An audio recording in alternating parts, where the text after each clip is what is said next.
Hello students, today I am going to teach you food that animals eat which are related to class 3. Dear student, आज की इस video में हम बहुत सारे फीडिंग हैबिट्स के बारे में जानकारी प्राप्त कर रहे थे।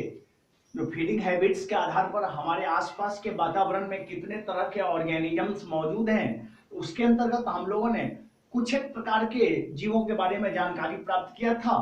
आज हम उसी टॉपिक को आगे बढ़ाते हुए देखेंगे कि और भी हमारे सराउंडिंग्स में कौन कौन से ऐसे जीव हैं जिनके फीडिंग स्टाइल्स, जिनके खाने की आदतें, जिनकी खाने की शैली जो है हर एक ऑर्गेनिज्म से भिन्न है। मतलब हम सभी ऑर्गेनिजम्स में एक प्रकार का डिफरेंशिएशन मौजूद है। लिविंग रहते हुए भी फूड मटेरियल्स को लेकर के हम लोगों में जो फीडिंग हैबिट्स को लेकर के जो डिफरेंशिएशन है, उस डिफरेंशिएशन को देख रहे हैं। तो चलिए टू द पॉइंट हम लोग चलते हैं। Based on the feeding habits,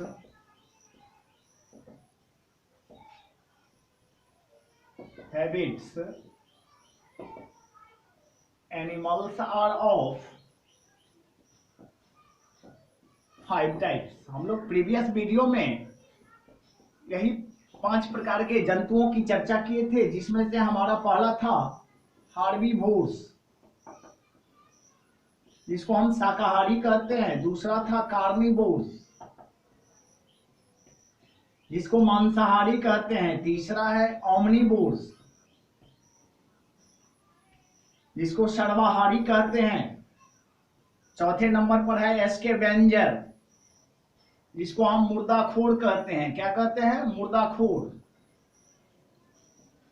और 5वें नंबर पर है डेट्रिटिवोर्स।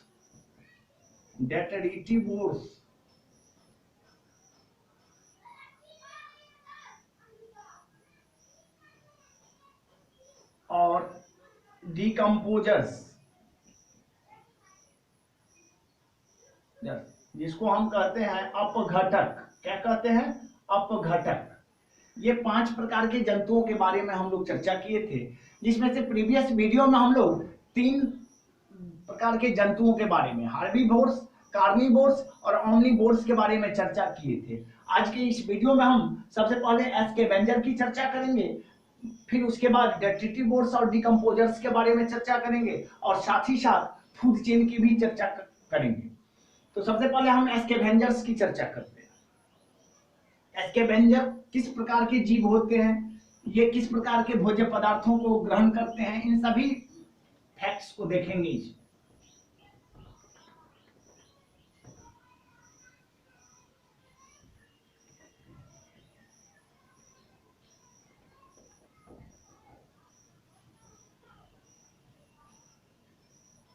Scavengers,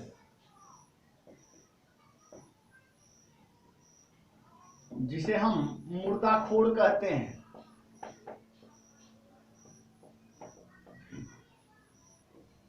those organisms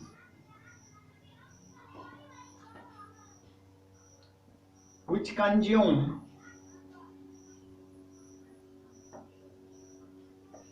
the dead and decayed remains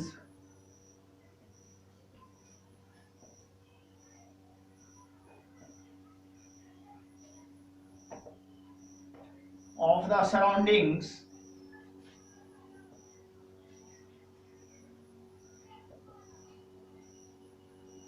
are called scavengers। मुर्दाखोर किस तरह के जीव होते हैं? डियर स्टूडेंट, अगर इस तरह के जीव हमारे सराउंडिंग में मौजूद ना हो तो फिर हमारा जीना दूभर हो जाएगा। क्यों? क्योंकि इस तरह के जीव जो होते हैं वो हमारे वातावरण को पवित्र, नीट एंड क्लीन बना करके रखते हैं। क्यों? क्योंकि ये हमारे वातावरण की जितने भी डेड और डिकेड रिमेन्स रहते हैं, यहाँ डेड से मतलब है मृत और डिकेड से मतलब है सड़े गले। और हम सभी जानते हैं कि ये मृत और सड़े गले जीव यदि हमारे आस पड़ोस में हैं तो फिर हम सुखी नहीं हैं, हम खुश नहीं हैं। क्यों? क्योंकि हम प्रायः बीमार ही रहेंगे इन सभी अशुद्धियों के चलते, क्योंकि हमारा पूरा वातावरण क्या हो जाएगा? अशुद्ध हो जाएगा, प्रदूषित हो जाएगा और हमारा सांस लेना भी दूभर हो जाएगा उस तरह के वातावरण में। इस तरह की कठिन परिस्थितियों से बचाने के लिए इन स्कैवेंजर्स का रहना क्या है, अनिवार्य है। और ये हम कह सकते हैं कि ये प्रकृति द्वारा दिया गया एक अच्छा उपहार है हम लोगों के लिए, इसलिए इसे कंजर्व करना हमारा ड्यूटी है, इसे बचाना हमारा ड्यूटी है। क्यों? क्योंकि ये हमारे वातावरण से, हमारे आस पड़ोस से, हमारे सराउंडिंग के सभी दूषित पदार्थों को क्या कर जाते हैं, खा जाते हैं, खा करके पचा भी लेते हैं। और इस तरह के जो ऑर्गेनिजम्स होते हैं वो स्कैवेंजर्स कहलाते हैं। क्या कहलाते हैं? स्कैवेंजर्स कहलाते हैं। फॉर एग्जाम्पल हाइनाज, जिसको कि हम लकड़बग्घा कहते हैं। क्या कहते हैं? लकड़बग्घा। Vultures, dogs, crows, eagle, etc. ये सब के सब स्कैवेंजर्स की श्रेणी में आते हैं, जिसमें से पहले नंबर पर है hyenas, vultures, dogs, crows, eagle, etc. ये सब के सब मांसाहारी हैं, लेकिन किस तरह के मांसाहारी जीव हैं? तो डेड एंड डिकेड रिमेन्स को खाने वाले। हमारे वातावरण में जो भी अपशिष्ट पदार्थ है, जो भी सड़ा गला पदार्थ है, उन सभी का भक्षण जो कर ले वही क्या कहलाते हैं? स्कैवेंजर्स या मुर्दाखोर कहलाते हैं। डियर स्टूडेंट, चूंकि ये हमारे वातावरण को नीट एंड क्लीन करके रखता है, so these organisms are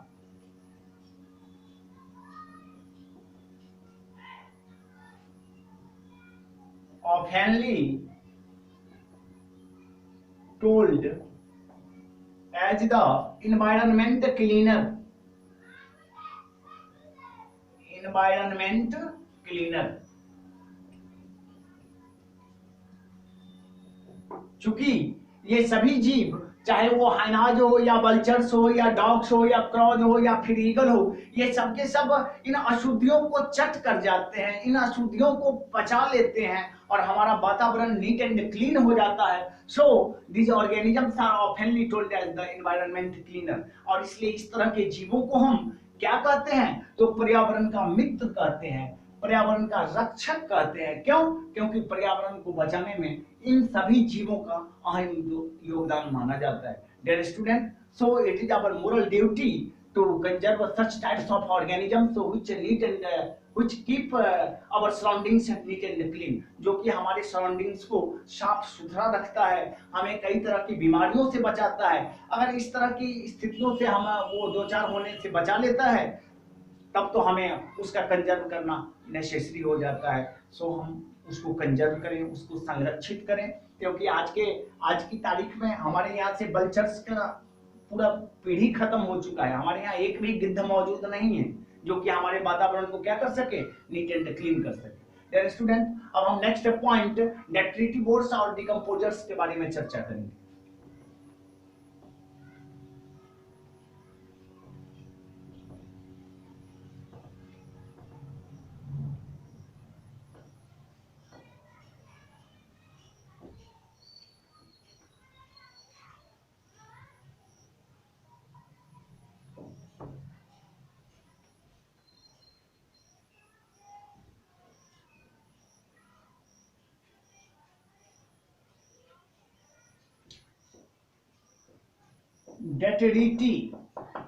डेट्रिटिवोर्स,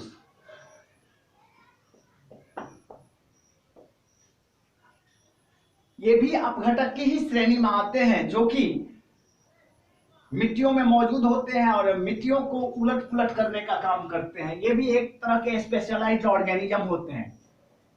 those organisms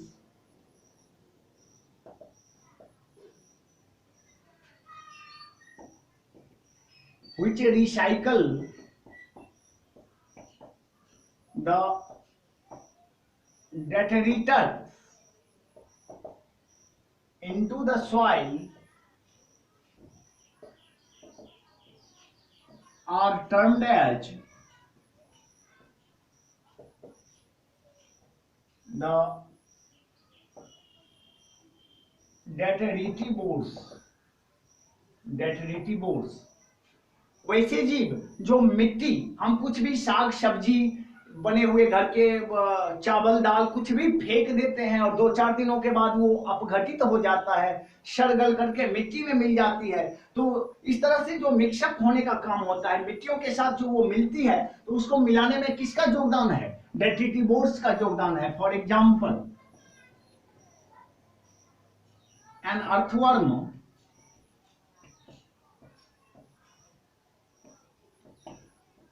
is the best example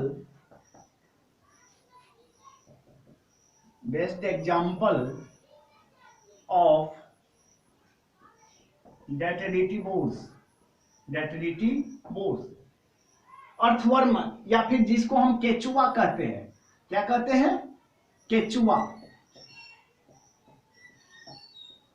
ये सबसे अच्छा एग्जाम्पल माना जाता है डेट्रिटिवोर्स के लिए, जो मिट्टी में रहता है, मानसून के सीजन में पनपता है। जैसे ही बारिश का मौसम हमारे यहाँ शुरू होगा और ये सब जीव जो है सो पनपना क्या हो जाते हैं? शुरू हो जाते हैं। और इनका मुख्य काम है वातावरण के जो भी अपशिष्ट पदार्थ है उसको सड़ा गला करके मिट्टी में मिला दें। क्यों? क्योंकि these organisms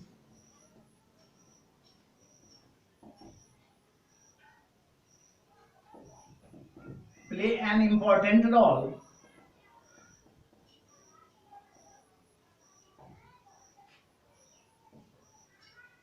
to increase the humus,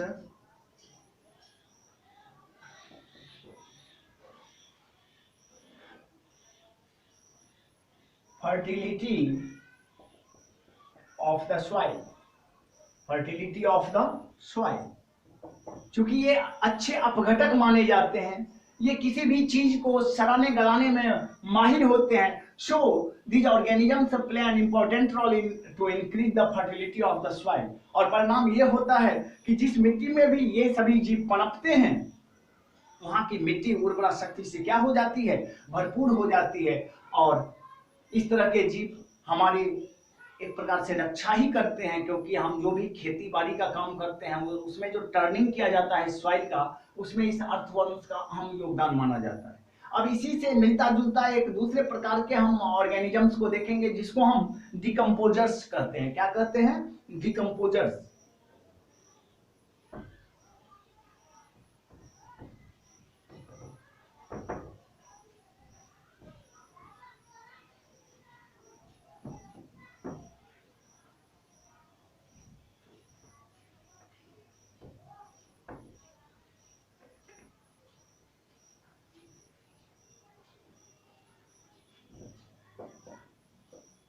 Decomposers,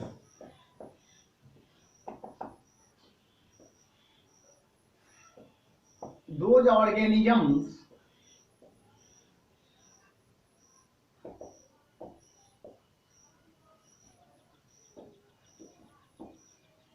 which help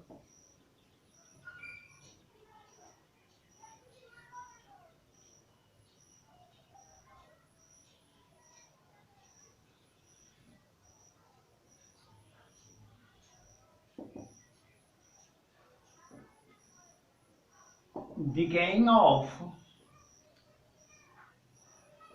various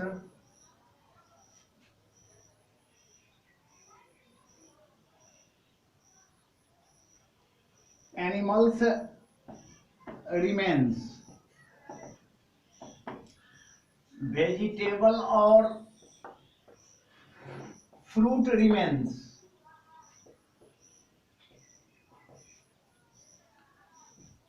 are called decomposers। अपघटक उस तरह के जीव होते हैं जो हमारे आसपास में ही मौजूद होते हैं। हम किसी भी तरह के सड़ी गली सब्जियों को या फिर एनिमल्स को, हमारे आस पड़ोस में जो भी डेड बॉडीज होते हैं उसको हम कहीं जाकर के फेंक देते हैं, लेकिन आफ्टर 15 डेज और 20 डेज जब जाते हैं वहां तो देखते हैं उसका नाम मात्र भी अवशेष मौजूद नहीं रहता है। मीन्स वहां से क्या वो गायब हो जाता है? नहीं, उस समय मिट्टी में मौजूद बहुत सारे ऐसे बैक्टीरियोफेज हैं, बहुत सारे ऐसे बैक्टीरिया या जीवाणु हैं जो उन अपशिष्टों को खाना क्या कर देते हैं, शुरू कर देते हैं। इस तरह के जो ऑर्गेनिजम्स होते हैं वो डिकम्पोजर्स कहलाते हैं। For example, a certain type of bacteria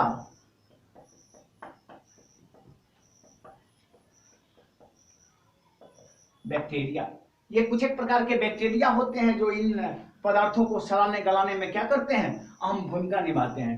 dear student, आज के इस वीडियो में बस इतना ही। हम पुनः नेक्स्ट टॉपिक लेकर के प्रेजेंट होंगे। नेक्स्ट वीडियो में हम फूड चेन के बारे में चर्चा करेंगे। तब तक के लिए धन्यवाद।